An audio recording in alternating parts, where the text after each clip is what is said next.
आज आम्ही सर्व शिवसैनिक या ठिकाणी होऊ घातलेल्या जिल्हा परिषद पंचायत समितीच्या निवडणुकीच्या पार्श्वभूमीवर महाविकास आघाडीचे नेते सन्मान्य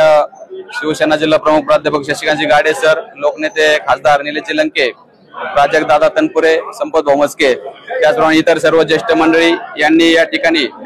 आज आमच्या मुलाखतीचा कार्यक्रम, त्याचप्रमाणे एक सर्व महाविकास आघाडीच्या आढावा बैठक या ठिकाणी आयोजित केली आणि त्या संदर्भात आम्हाला निरोप आले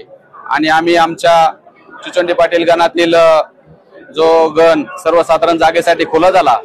त्या जागेसाठी एक उमेदवार म्हणून या ठिकाणी आम्ही मुलाखत देणार आहोत। तसं पाहिलं तर गेल्या 2017 मध्ये आम्ही त्या ठिकाणी पंचायत समितीमध्ये जिल्ह्यामध्ये सर्वाधिक मताधिक्याने निवडून येऊन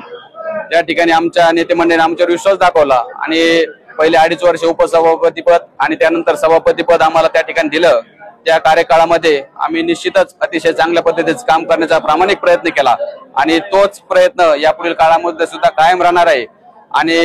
गेल्या 8.5 वर्षामध्ये आमच्या तालुक्यातील जनतेने, विशेषतः आमच्या गणातील सर्व मंडळींनी आमच्या कामाची पद्धत पाहिली। त्याच्यामुळे या सर्व मंडळींनी मला या वर्षी सुद्धा खूप आग्रह धरला की जिल्हा परिषद गट राखीव झाला, परंतु तुम्ही न थांबता या ठिकाणी पुन्हा एकदा पंचायत समितीची उमेदवारी केली पाहिजे, जेणेकरून तुमच्या माध्यमातून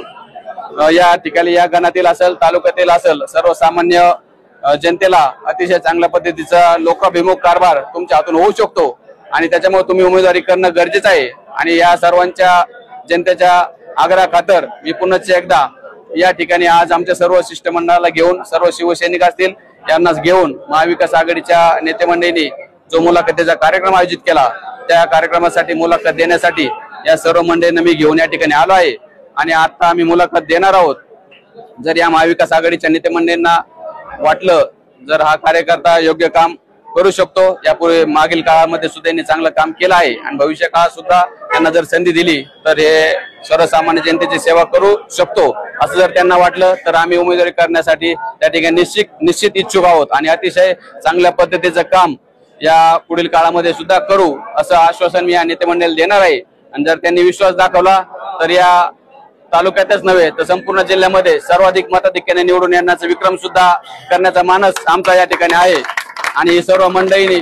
शिवसेना असेल, काँग्रेस असेल आणि राष्ट्रवादी काँग्रेस, शरदचंद्र पवार गट असेल, हे सर्व नेते मंडळी, सर्व कार्यकर्ते माझ्या पाठीमागे ठाम उभं राहून या ठिकाणी निश्चितच मला सर्वाधिक मताधिक्याने विजयी करतील असं या ठिकाणी आशावाद व्यक्त करतो आणि थांबतो।